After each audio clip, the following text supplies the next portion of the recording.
what stands out to us. The way you define or justify connective tissue categories is based on a little bit what the cells are doing, but mostly the extracellular matrix. And so we care about the cells, but because there's relatively few cells per square inch of connective tissue, we don't care about them nearly as much as I would for nervous tissue or epithelium or muscle. And so I look at this and I do see a lot of cells, right? There might be 20, 30 of them, right? What else do I notice about those cells?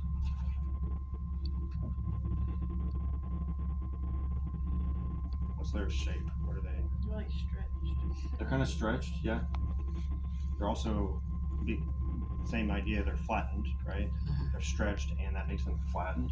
I'm really just seeing nuclei. Okay, all these dark purple are really just the nucleus. The whole cell is maybe about like that. You can kind of see it on this one. So those nuclei even are very squished like a pancake. Okay, and I might see 30 cells here, but look at the sheer space in between them. Right up here, there's like no cells in this little area. There's no cells over here. So even though I might see 30 cells and that sounds like a lot, compared as a ratio, that's really not that many cells. Therefore, it is connective tissue. That's important because we're going to get this confused with smooth muscle.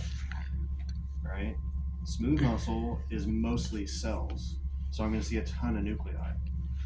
This, per square inch, as a ratio, I really don't see that many cells. I see a lot of space filled with pink. Now, what's the pink? And you can even, if you're close enough, or if there's the right contrast, which I can't fix because it's a TV, but you can see that this pink is kind of going like this. It has some direction to it. Up here, it's going left and right. So that pink is protein, right? So I'm looking at bundles of protein. It's pretty dense because I can see, especially if you're sitting close enough, I can see entire bundles of protein that are moving together. It's not like the kind of soft wispiness of the areolar connective tissue. This is a lot denser. And it's going left to right. Do we see that it's going left to right? Can we tell that? So that must mean it's regularly arranged, right? So what type of tissue is this? Dense regular?